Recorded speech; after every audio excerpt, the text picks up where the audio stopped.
strategy, design, marketing, UX, digital. development. This is Agencies That Build. This show is dedicated to leaders and teams that design and deploy in the digital world. My name is Jessie, and I'm a marketer and an agency owner. And I'm Varun. I'm not a marketer, but a coder and an agency partner. This show is sponsored by Together We Ship.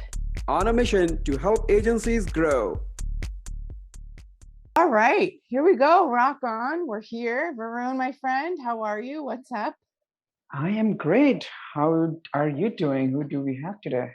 Oh, well, before I even say that, I just have to say for folks watching on the YouTube channel, Varun's sporting our new t-shirts and they look awesome. And I cannot wait to get mine next week. Yes. So nothing like some good merch. So today's guest is a Black Hawk Army helicopter pilot. He has beaten 1,400 plus Candy Crush levels.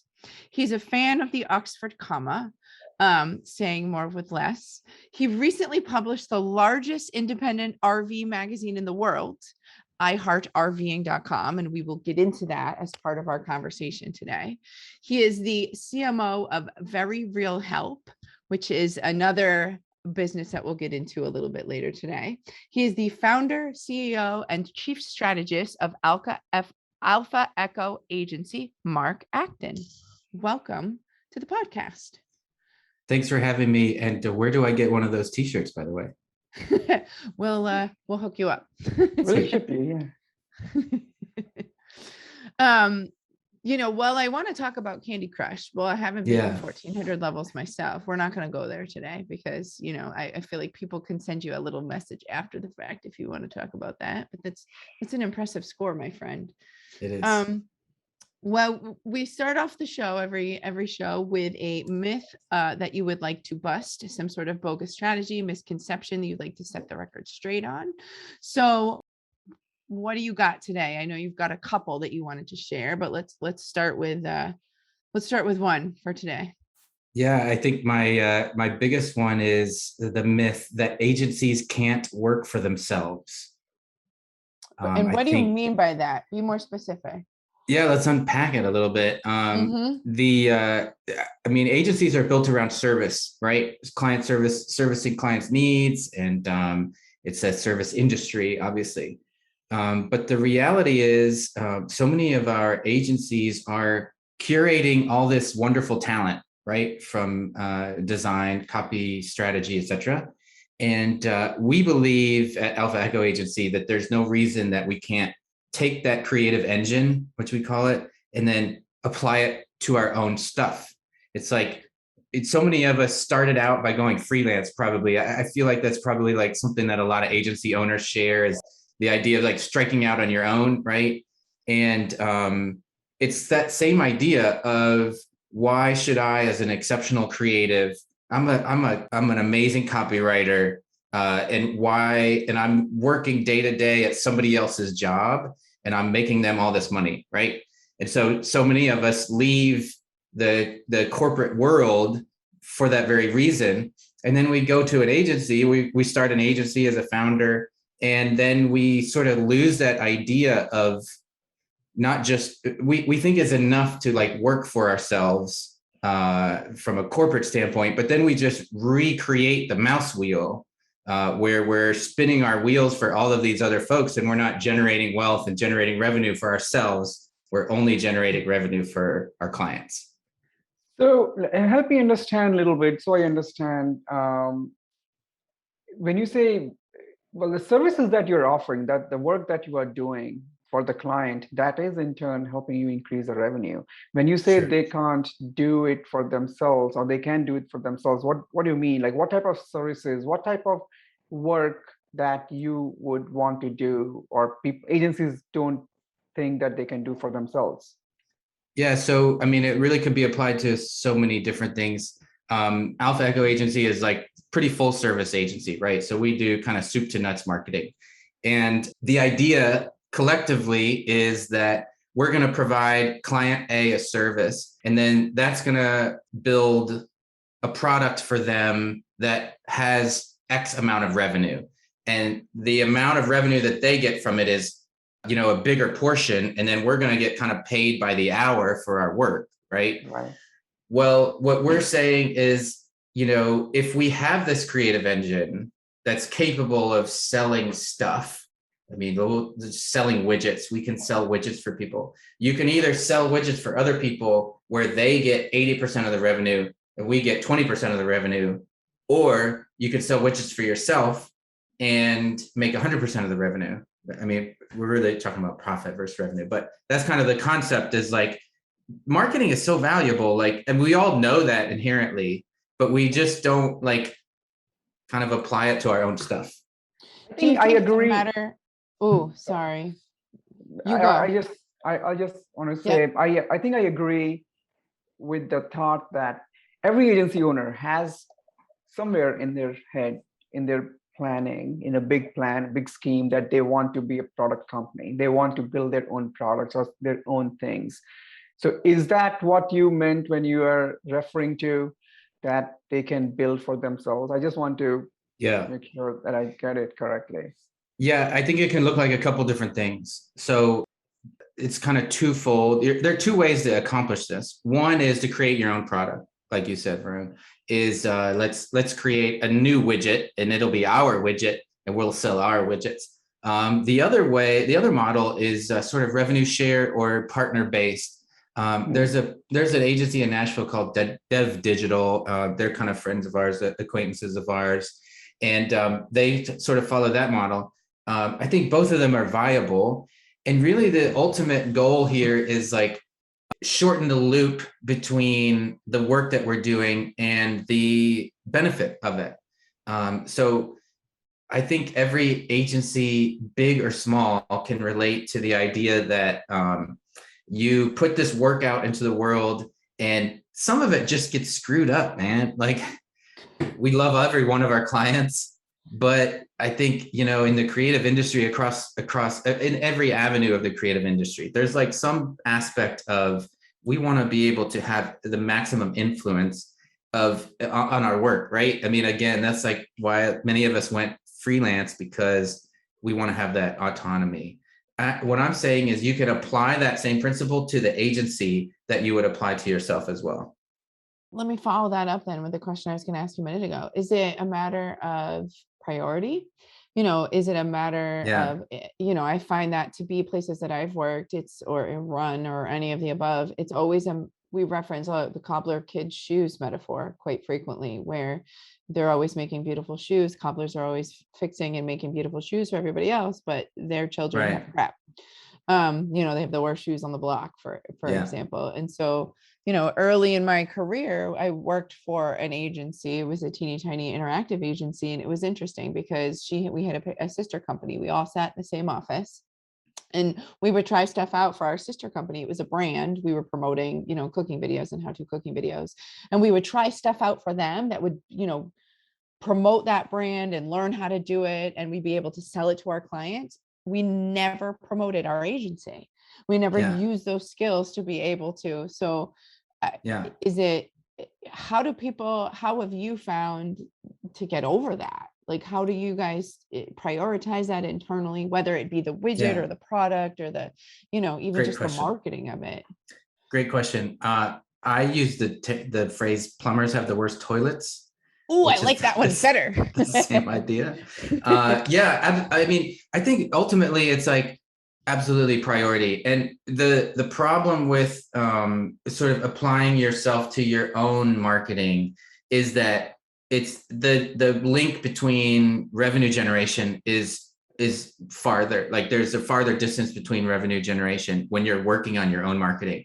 But you're 100% right. Like, there's no reason that an agency's Instagram feed shouldn't be spectacular, right? Because you've got spectacular creatives just sitting around doing nothing really most of the time. That was just what are you trying to say over there? Yeah, my creatives are going to yell at me. But the point being, when you're marketing yourself, that takes a little more sophistication in strategy. But when you sort of turn it into revenue generation directly, whether that's through a revenue share or a equity deal with a partner, or whether it's your own widget building, now you're connecting the dots more closely to the revenue generation. And I think that's what holds a lot of, especially smaller agencies back. Like when you're a small shop and you've got 4, 6, 8 folks or whatever it is, you have to be generating revenue. So to take 10% even of a creative's bandwidth and apply it to marketing is so hard to do. It's like, you know what you're sacrificing in the product that you're supposed to be delivering for your clients. But if you can create these partnership opportunities, or again, building your own widgets, now that math checks out a little bit more easily. It's a couple other ideas to throw out in terms of how we've approached that, in other organizations. And then I want to chat a little bit more about you guys and how you got into this and all of that. But it's one, and I'm curious to hear your feedback. One way I've approached it is say, okay, Fridays, we're going to focus on Friday morning. We're doing stuff for ourselves, some client meetings, some calls, and you kind of reserve a slot of time where you're working on, we call them passion projects and things like that is one way that I've seen it work.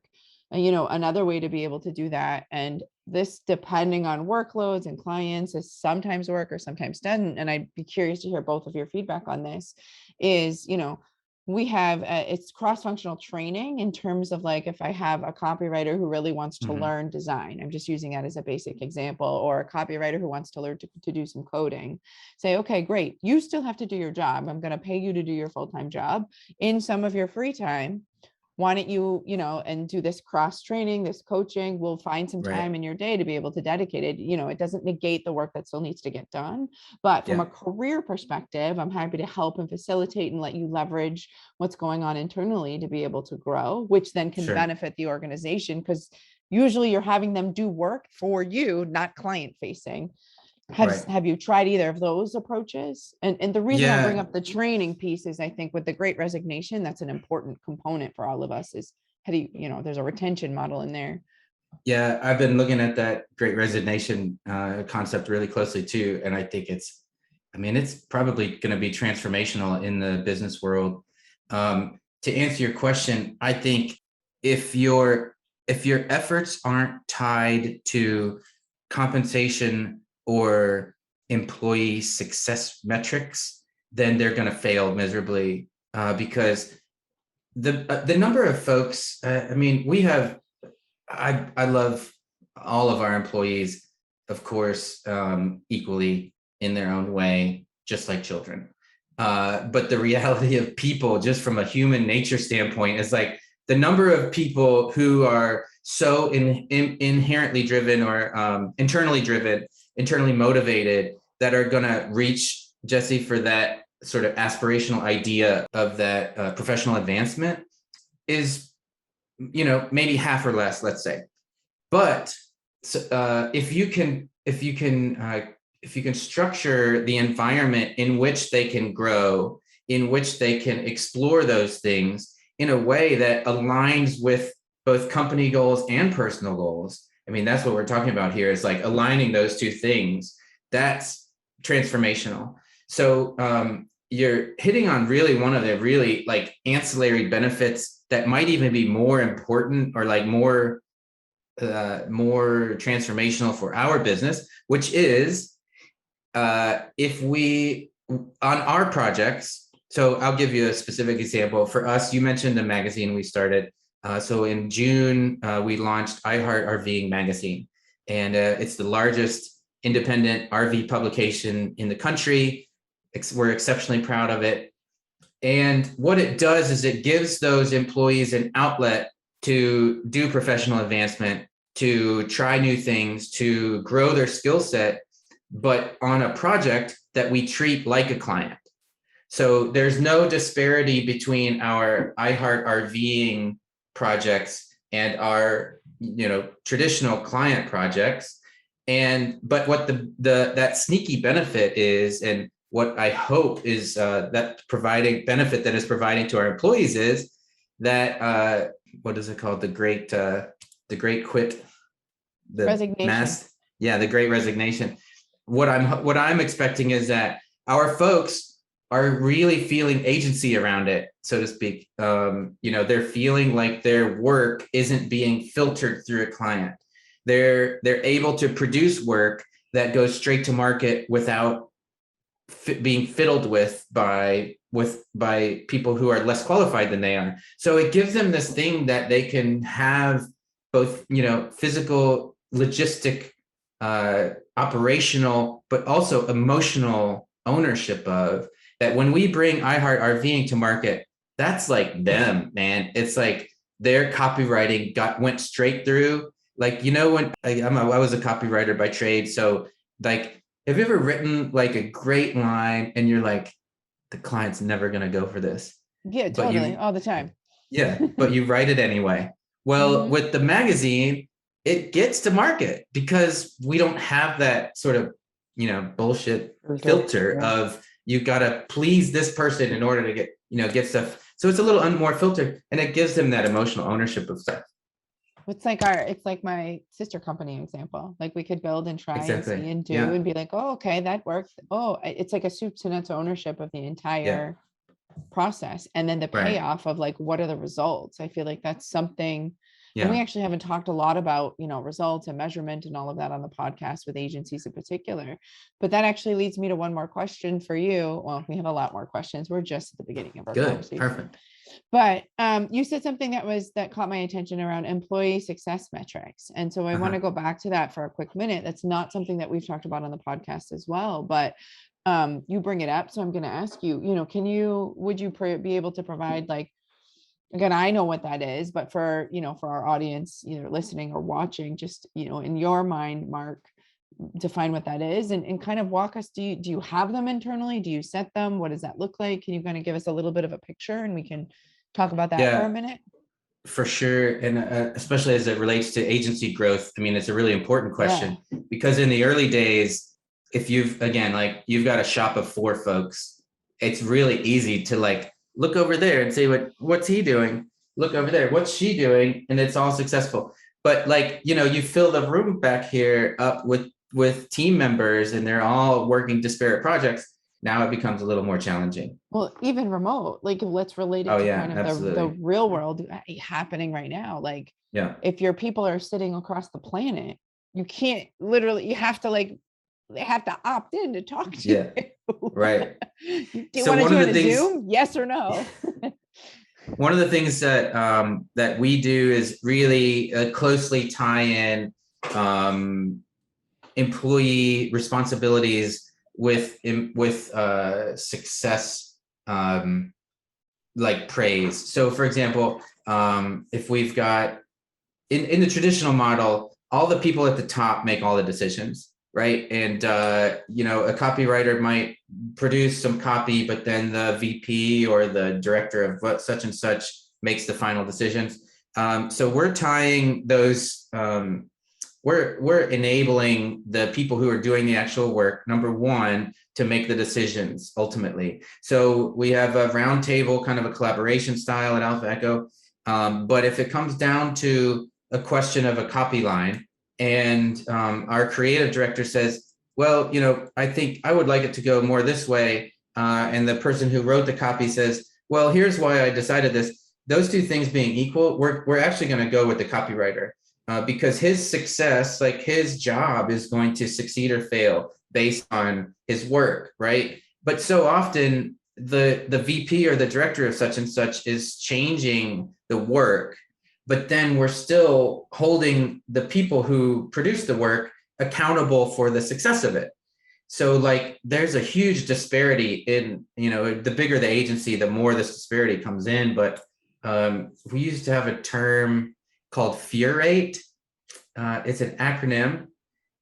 We're like 18 and up podcast here. So can I use a grown-up word? Use a bad word. You're fine. Okay. I'm sure my mom's not going to watch this. So I'm going to use a bad word. Earmuffs for those who may be offended. That's the warning, trigger warning right here. Exactly. That's right. So we call it fear rate. It stands for, well, I'll say F it up right at the end. So like you have like this beautiful team of creatives and they're producing this awesome work. And then you get right to the end and the director comes down from on high and says, no, let's change all of these things about it. And then it sucks. So employee metrics for us looks like, number one, is the project successful? Because we're using your ideas. So they're going to live or die based on how much the client likes them, or, ultimately how successful the initiative is, right? Then we also do, sort of old school, like goal setting. We've grown like really fast in the last year or so, and we've got, we're about to come back around in one of these cycles, but we'd say, like, what are you going to accomplish this year? And it's overarching goals. I'm going to increase my skills in this area. So the success metrics are really tied to two things. One, manageable, achievable goals that you're setting for yourself as a boots on the ground kind of a guy or girl. And then the overall success of the company also, more specifically in each project. Yeah, that's so cool. I'm trying to relate to our company. I mean, we are a little bigger than 18, but I remember when we were that small, at that scale, we never had any system like that where we would just focus on work. Like, let's just keep doing the work, right? It's great that you are thinking from all these angles and perspective at this level, because that helps set the process and set the foundation. We tried to implement recently a system called Entrepreneur Operating System, which is called EOS, which basically allows us to create an accountability chart for all the leaders, all the people in the company. It starts with the top level, and then you have leaders who will have certain tasks and responsibilities for them, and then it drills down to second layer and third layer. So it's a hierarchy system, but then everybody has, stuff and tasks and responsibilities that they're supposed to do. And then you create, a quarterly goals, like you said, like you had traditional yearly goals, but we break them into quarters, and then every quarterly goal is broken down into month, and then weekly check-in. And then the best part of that system that I really enjoyed was a scorecard. A scorecard would tell us on a leadership level, it tells us how the company is doing, but also in the department level, it tells, how are you quantifying, how are you measuring the success of your department? And that can be dependent on, like, some metrics could be, your utilization, right? How many hours of work were you supposed to do? How many hours of billable work hours you actually spent? How many code did you push? How many, certain tasks in design team did you did? How many, if it is QA department, then how many, bugs did you resolve? They're all aligned to a project, but at least at the end of the day, at employee level, we can track how everybody is doing, what did they accomplish at the end of the goal, at the end of the quarter.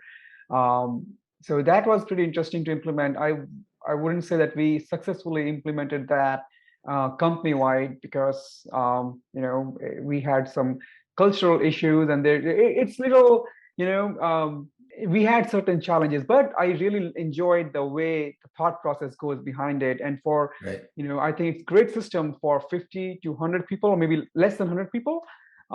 So yeah, I mean, that's experience that I think I can share here.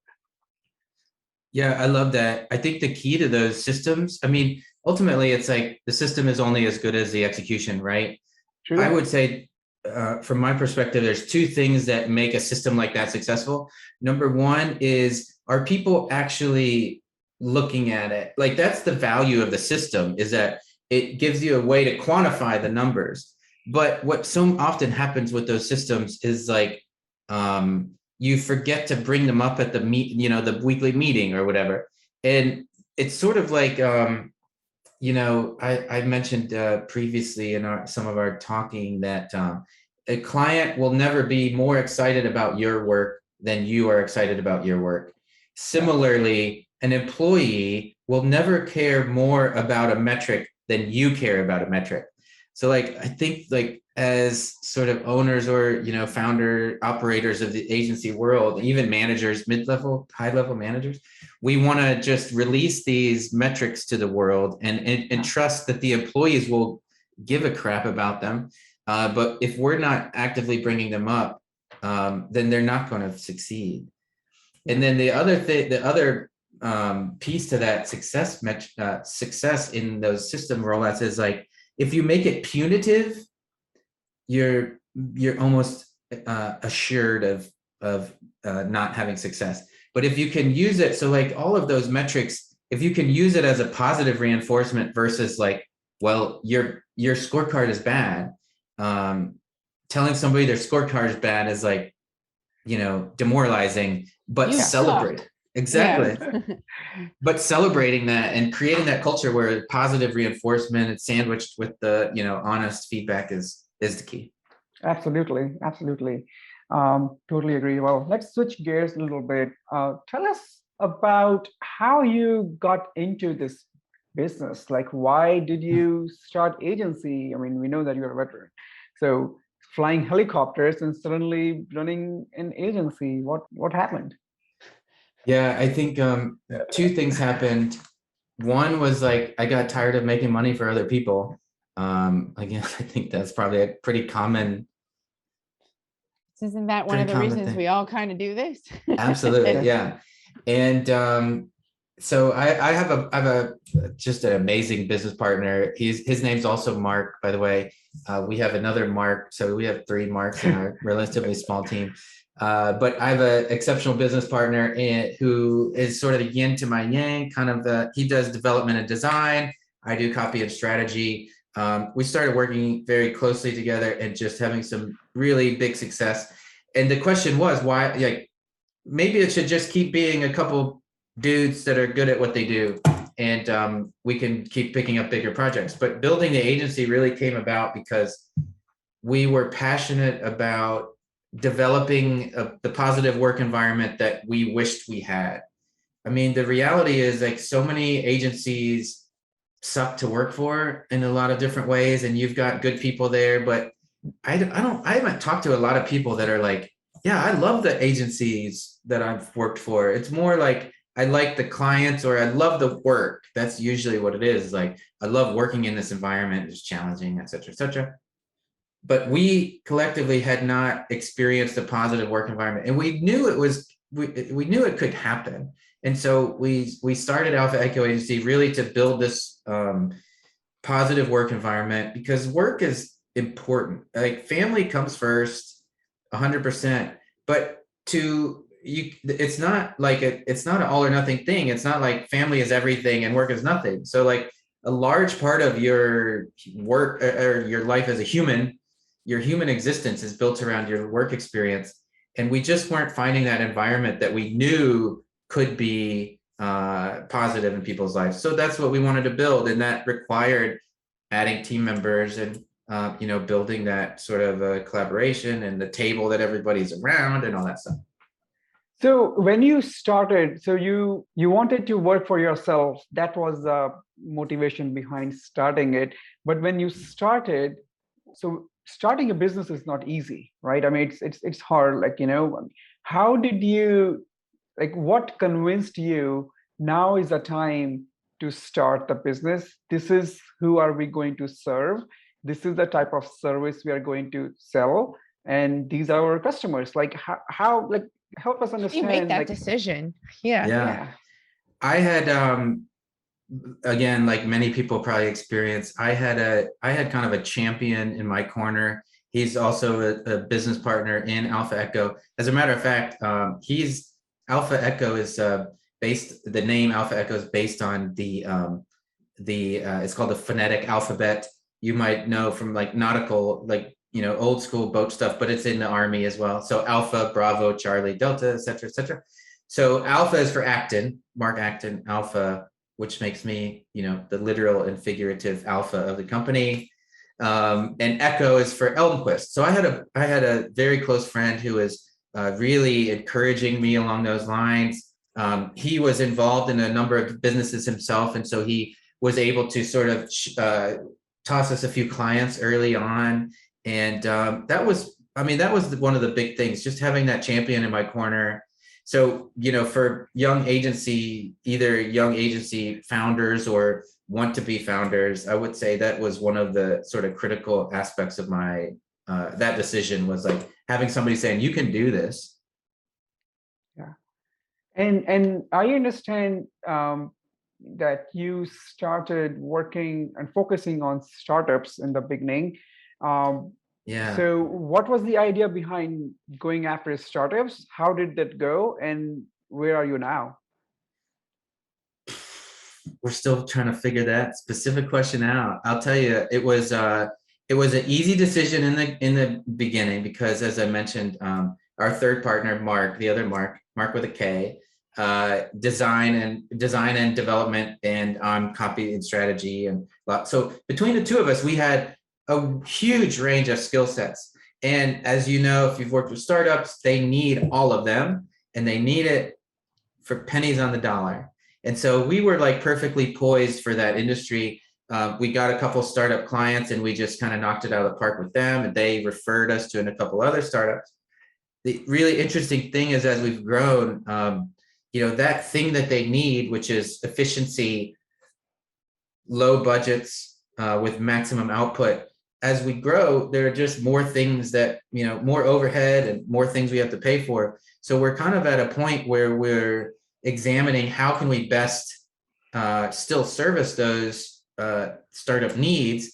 We're talking about things like, creating, maybe you've heard of the Hive method, where you have sort of a individual dedicated team, and that could be our startup team. But it has been really tough as we've scaled to balance those needs of startups.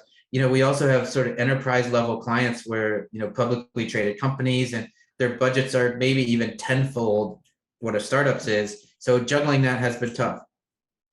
Yeah. So you said low cost, high efficiency was your initial, idea in terms of how you position yourself.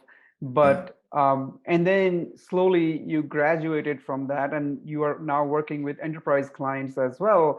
How is that transitioning happening? Like, you mentioned that you are still figuring it out, meaning you still are trying to, and believe me, everybody, I think most of the agencies that we have talked to, they are also in a similar boat. So it's not, just your thing. It's everybody is trying to figure out like specialization versus generalization, how we, where we go. But where have you found like, and one challenge, I just want to bring this up as well, because starting with a low cost, high efficiency model is kind of no brainer. Like, it can start quickly, easily. You can get a lot of client, you get popular, and you are getting referrals and all that. And then suddenly you start seeing that, oh my God, there is so much work. We need to start bumping up our prices. And, when that transition happens, how successful were you in doing that with your existing clients as well as the new clients who would come up? So the places where we were most successful is we basically staff by the client. If it's a project, and then that becomes a staffing mechanism. And I think it's just keeping all of your options open. So, full-timers, for example, the way that we did it in the early days was we based all of our full-time staffing choices off of retainers. We were fortunate enough, these days it's tough to get people on retainers, but we were fortunate enough to have about 80% retainer work. Oh, wow. And so our staffing was based on retainers. If we had a project, on the other hand, then we explore other options. As I mentioned, like really our heart sort of North Star thing was let's build the team. So we really did prefer to get folks in-house, but the scaling, obviously the benefit of outsourcing or contracting is that it's a little bit easier to plus up and down, right? So if we had a big project come in the door, we would staff it through outsourced, before we would, the first choice is the folks we have on board are gonna accomplish the project. But if it was large enough that we couldn't do that, we didn't make any staffing changes based on those projects. Instead, we only based staffing on retainers. And so we brought contractors on. At least about half the time, probably the contractors would then end up being a full-timer, of course. So that was one of the choices we also made, was like our contractor choices were made around potential future hires. But then we did also look at other things like outsourcing, offshoring, freelancers, that kind of thing, where it makes that scaling possible. How did that go? Experience with offshoring, because that's like a burning question right now. Yeah. Everybody wants to know, how is it going for you? It's going great. It's going great for us. We did a app build with offshore, and the results were generally positive. We've offshored video work, and we've offshored like voiceover work even. And I think it's like when we need a sharpshooter like specialist, that's when it's worked out really well for us. Or like a certain key like video editing. We don't need a full-time video editor, but there are tremendous options that are really low cost. And again, it gives us that function that we need, that specific function, without sort of the risk that comes along with it. And where do you think offshore might not work for you? What do you think? Yeah, I think our preference has been, if the project is like 3 months or longer, I think we personally want them to be a part of our team.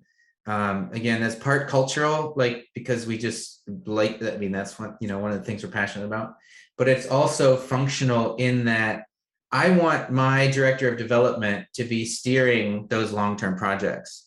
And you can only you can direct, but you can't really steer, if that makes sense. Like some of those day-to-day conversations look differently if they're a contractor, because ultimately, if you're offshoring a major project, you're really asking them to be sort of director level, probably. They're probably providing that director of development. And for some folks, that's great. Like if you don't have a director of development, that's like a no-brainer. Yes, you get the whole team, and including that leadership. In our case, we have a director of development. So I would like that long-term stuff to be handled or more day-to-day steered by our guy. Yeah. And has that philosophy changed after COVID at all, or is it still the same before and after? Like now it's coming to the COVID question. So trying to understand how that has changed for you. Yeah, COVID's been a real drag for companies that like really care about people, because it's hard to it's just impossible. There's like competing important things that you have to give somewhere. So for example, we only require 2 days in the office, and like 30%, probably roughly, probably more than that, maybe 40% of our workforce is outside of Nashville. We're located in Nashville, Franklin, Tennessee, to be specific, is a suburb of Nashville. And we only require 2 days in the office. And even, those days, it's only like maybe 4 or 5 folks, because like I said, the rest of our team is elsewhere. And I would really like to have 5 days in the office, but I also really want people to have that work-home balance. And so you can't have people in the office 5 days a week and still have that work-home life. And that's changing for everybody. At the same time, more so than ever, it's like enabling those distributed workforce to be successful, because now the playing field is equal. It used to be, right, that you have your full-timers and they're like the chosen children, and the A team, or like everybody knows each other and has relationships with each other, and then the distributed team is sort of like second-class citizens. But now, at best, you have folks in the office a few days a week. That it seems like that's what a lot of companies are doing.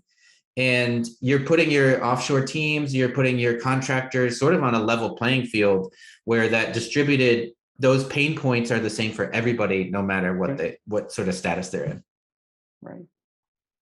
So that does that change the way you are approaching hiring decisions going forward? Or because it doesn't matter like you have somebody in your office or not, because they all want flexibility, and they And if you're going outside your town or letting them work from home, better work from the other coast, maybe, Yep.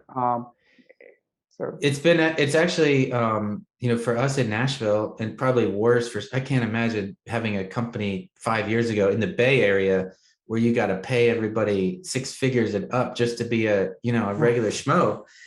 We like Nashville's huge, increasing. I don't know if you've heard, but like Amazon is coming in and hiring 1,300 6-figure jobs, and Oracle has a new hub here. So all these tech jobs are like really getting hired up. Well, it opens up, almost interestingly, like almost the benefit of offshoring is kind of the same as hiring somebody from like BFE, Alabama, or like they can do their job from wherever, and their cost of living is so much higher, or so much lower rather, that it's really wreaking havoc on sort of the established wage, set wage table. It's like developers in Nashville are getting really good money.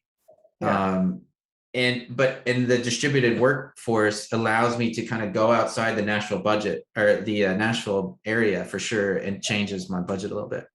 I think that's going to be a particular interesting thing to watch, in any industry, not just ours. And I feel like we could cover a whole podcast. Yeah, absolutely. Go ahead, Varun. I know you have another burning question. Yeah, I have another question that I want to ask you is, how do you do your pricing with your customers? Like, people talk about value pricing, fixed cost pricing. What's your thought process? Like, how do you approach it? We have kind of like, I would call it basically a sliding scale. It's definitely value-based. So we present all of our pricing in an hourly structure. So we're justifying every cost at the hour level. But the reality is that value-based pricing is based in reality, in that enterprise healthcare company. So we rebranded a very large company in Nashville called Wayspring Health. Well, the new name is Wayspring Health. You can see them at wayspring.com. And they were previously a company called Axial Healthcare. They're enterprise level. They're, tens of millions of dollars of revenue annually. And the hours that it takes to rebrand them is different, like functionally actually different than a small business. With the small business, you don't have to do as much competitive analysis. Stakeholder management is entirely different. Like when you have to present to a board and you have a board's worth of perspectives of what their logo should look like, that takes an entirely different set of intermediate deliverables. You have more rounds of edits, et cetera, et cetera. So we are hourly based in our pricing, but there is a sliding scale, not just in value based. Like it's easy to say $1 million healthcare company should pay way more than a startup. But if you can't justify that based on the actual thing that they're getting, then it doesn't work as well for the board, because the board is going to say, like, if you give them the same service, it's not going to be successful anyway. So we're kind of in the middle of there. Value-based pricing is like 100%. Like, I don't know why anybody would do it any other way. And I think it's harder for small agencies to get into that mindset, because when you're like struggling, you got like, we got a great lead and it's a healthcare company. Yeah. It's like, well, should I charge them $75,000 for the rebrand when I've already been, like, our average rebrand has been $10,000 so far? Yeah. It's so hard to make that jump, and it takes like ovaries to do it, or balls to do it, whichever your particular things are. But chutzpah, how about that? A nice Yiddish word. Yeah. Chutzpah. It takes chutzpah for sure. It takes alpha-ness. There you go. That's right. Yeah, it's hard. It's hard to do that, because you need to be really good in identifying and understanding your customers. What value they are putting for the work that you want you to do, and getting that information from the client that's, I think, the biggest hurdle. I mean, nobody wants to share, how much they want to spend, but Right. how valuable that is for you is something that requires some skills. So, Sure.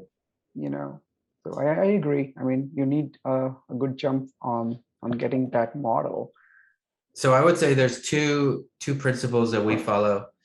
Well, in addition to just Google everything, because like I can't tell you how many times I've priced a job based on like, what does such and such cost? And then just, you get some results. Number one, so the two things is like checking enough blocks. So when you're making that leap, and this is, I mean, as agencies are scaling, this is probably pretty important.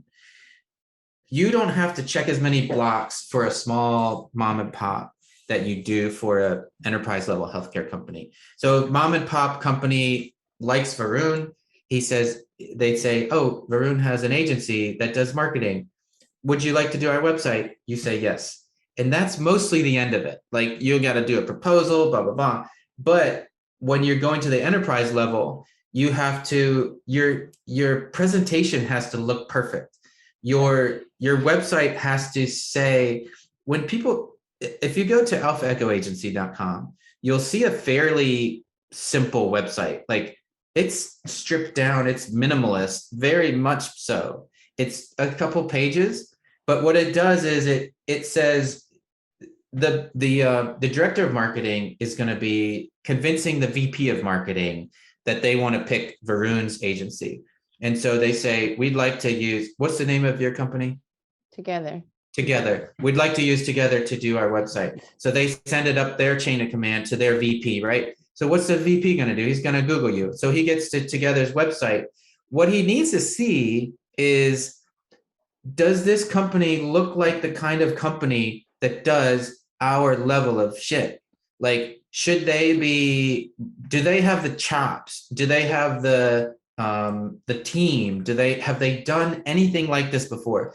And that's what they need to see. Like whether your website's an 8 out of 10 or 10 out of 10, they just need to check that block. Same with social. So when they go to Together social presence, is it there? Do you have a LinkedIn presence? If they don't, it's going to be like, well, they didn't check that block. So you just have to check enough of these blocks you have to check so many more of them for the big folks. And then if you do check all those blocks, then you can do the pricing appropriately. Yeah, I agree. That's so true. And as you get bigger and bigger, that becomes even more challenging, because when you're bigger, you cannot be specialized on one thing.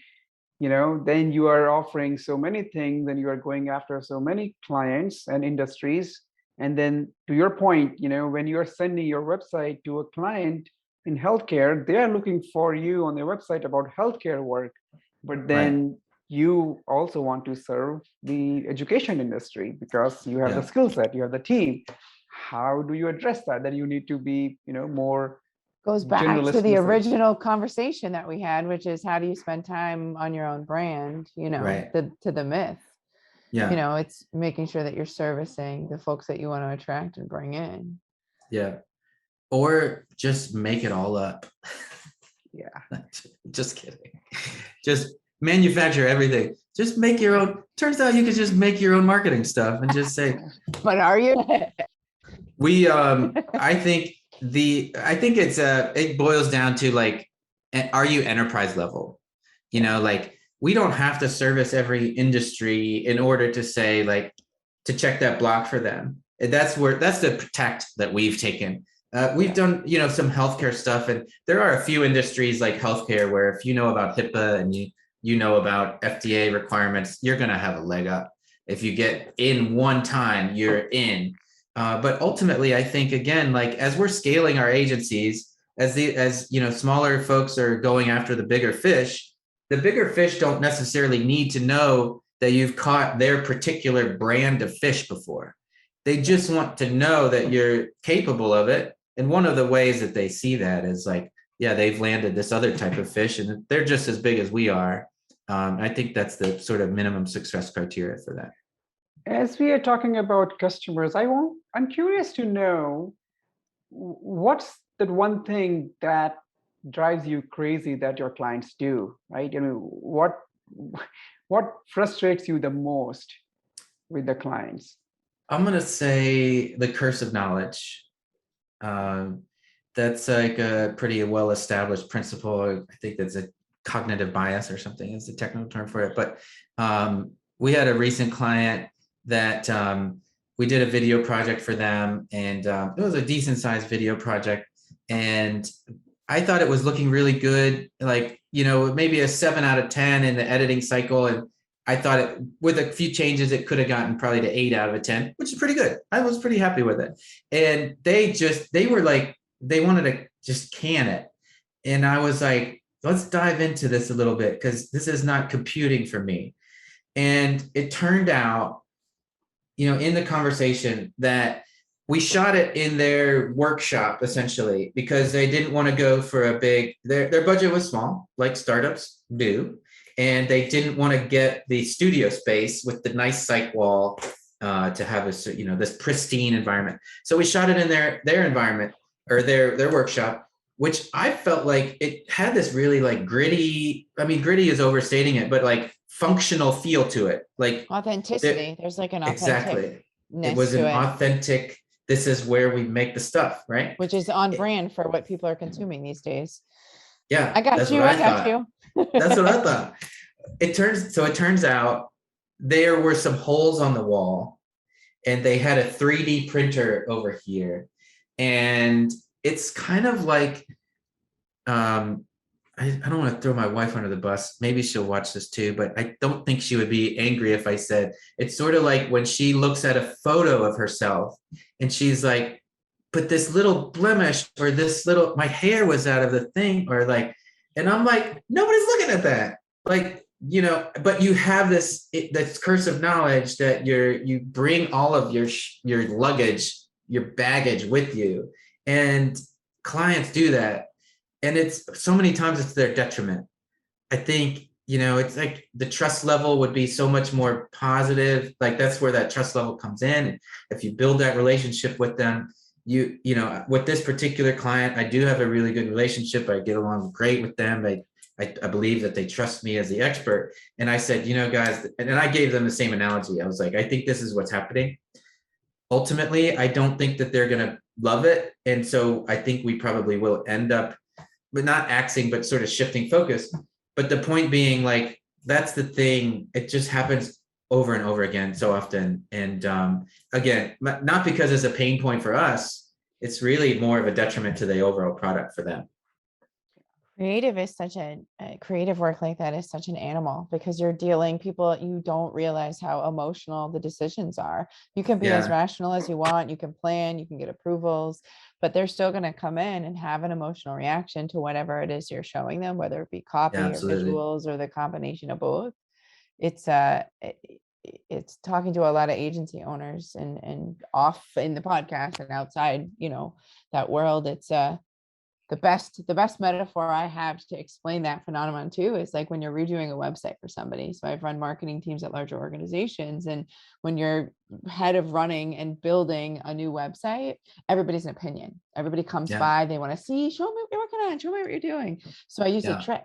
I took all of the creative, even if it wasn't done. My team was pissed, but I didn't care. Put it on my wall in my office, put it on the outside of my wall in my office. So that's, it was an interesting phenomenon, because when people would come by, they would give me their opinion. They wouldn't do it in a global setting. I could hear, they could bitch and moan and say, I don't like the big orange button. I don't like this. I don't like that. I'm like, great. But they feel like they've given their piece. And so then it's like, by the time we actually get the darn thing done, everybody shut up. I was like, great, good, let's go. It's, I love that. It doesn't solve the problem from an agency perspective, but it helps to explain, and like involving them in part of that process eliminates the emotional reaction you're going to get at the end. From a client perspective, some clients would probably be more open to that versus others, whether it's live editing, which is a whole can of worms for another day. I have we've chatted for quite a while. I want to ask you, normally I end with, I have 2 questions. So I'm going to put you on the spot here for a second, and then we'll finish up with one last question. As an agency owner, what is one of the biggest mistakes that you've ever made? Take a minute and think about that.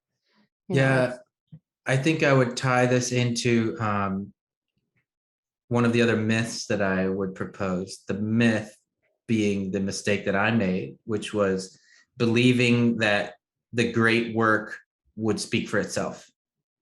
I think, you know, we're all exceptional at what we do, or we wouldn't be here in the first place, right? No mediocre marketing person is going to successfully found a marketing agency. You would be surprised. Fair point. But let's just assume that we're all exceptional at what we do, and we okay, we'll go that way. Yeah, let's just set that expectation. We put out this great work, and we love it, right? We have emotional connection to it, and it probably is really good, and we feel like if we just deliver it, then the client's going to be wowed.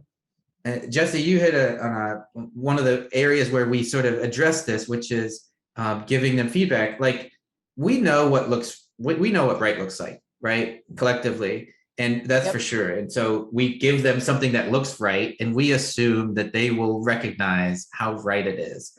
But just like our video project that I mentioned, it's like they're gonna see the little thing, or they're gonna feel like they didn't get heard. So one of the ways around that was I love putting stuff on the wall, by the way. We got our magazine, the magazine we produced. That was really difficult to manage. There it is. For on those the wall. Listening, he's pointing at the that's wall right. Oh, behind I'm so him. sorry. Yeah, no, so you're sorry. good. We do video and audio, so I'm just gonna verbally describe it. So yeah, good. He's got it up on the wall behind him. I do. Yeah, back there. So one of the things we love to do that we really re-emphasize because of that is competitive analysis. It's so simple. Like, let's put some logos on a PDF and let them tell us what they like or don't like. Now, when we go back to them with edit round number 1 of your logo, they're gonna emotionally feel like they've gotten to be a part of the process. They've weighed in, they've given their perspective. Jesse, you're like dead on. It's like you don't have to allow them to make every choice for them to feel like they got to do their part. And but that was a mistake we made relatively often early on, is like we're in that churn of cranking out prod, and we don't deliver it in a proper way, and then it falls flat. I feel like it's a lesson for early agency folk. I won't specify role because I think it applies to all of them. Is that, you know, one of the tricks with clients is when you're giving them 2 options, give them the one you like and give them the one they asked for, because that way they can compare the both. Don't always just give them the one they asked for. So it's that little extra, and they go, oh, they may Frankenstein it a little bit. So what if we take the font on number 1 and the logo on number 2? Of course. But it's this idea of like involving them, and like people love it, whether or not they're good at it. They love being part of that, you know, creative development, UX, all of the things there, process. Yeah. All right. So this is a 2-part question. So, you know, we like to ask our guests, you know, as an agency owner, what keeps you up at night, and what do you see coming in the future? So you can answer one or both. I will give you 2 options. See what I did there? So the questions are, what keeps me up at night? And man, you know, what planning for the future? What do you see coming? We had to let somebody go recently, and it was painful. It was first of all much more painful for them. There's no question about that. But you know, personnel probably keeps me up at night. Getting the right people in the right places, and as I mentioned, sort of our North Star is like that positive environment. We try really hard, and we probably fail miserably sometimes, and hopefully succeed more than others. But that's probably what keeps me up at night. I mean, that and just the money stuff. Like I can't recommend highly enough for young agency or newer agency folks to get a money person. We have a bookkeeping team that like just that paying the bills and like checking the bank account balance every day, like that stuff was really hard. So those are the 2 things that probably keep me up at night. And then what I see coming is I I feel like there's been kind of a predilection towards cookie cutter marketing. I'm thinking of specifically about like Story Brand. I don't know if you guys are familiar with Story Brand. What's the guy with the shaved head who sends me like 1 million emails a week? Was there's a just few sort of of like those. yeah. I mean, I love his hair, just to be specific. For the people who are on podcasts, I also have a shaved head. So There you go. But I think like we're finding, you know, if you just follow the Story Brand paradigm, then you can be successful. Or a ClickFunnels is one of the other ones, right? If you just follow this ClickFunnel mechanism and you just build your funnel like all these other folks did, then you'll be successful. And I think that's an overgeneralization. I think they work for lots of folks. I think what I see next is maybe a move away from that. I'm also really interested in how the corporate political messaging happens. Like totally apolitical from a messaging strategy standpoint. It's been fascinating to find so many corporations coming out and making stances of very, you know, very dramatic stances on a variety of issues. I'm really interested to follow that. I don't know how it's going to shake out. I feel like there might be sort of a move away from it, but that's something I'm very interested in watching. Cool. Excellent. Well, thank you so much for your time today. It's always fun to chat with folks and wonder where the conversation was going to end up. And, Yeah. you know, there was a couple of terms in there. I was like, okay, cool. But you had some great perspectives. So thank you for spending some quality time with us today. Appreciate that. Yeah, I feel like we've been in the trust tree here. We've really shared some stuff. A little bit, yeah. We've gotten close. So I was going to make a really terrible joke and it kind of like vacated my head right there, hence the awkward pause. So I'm just going to wrap it up.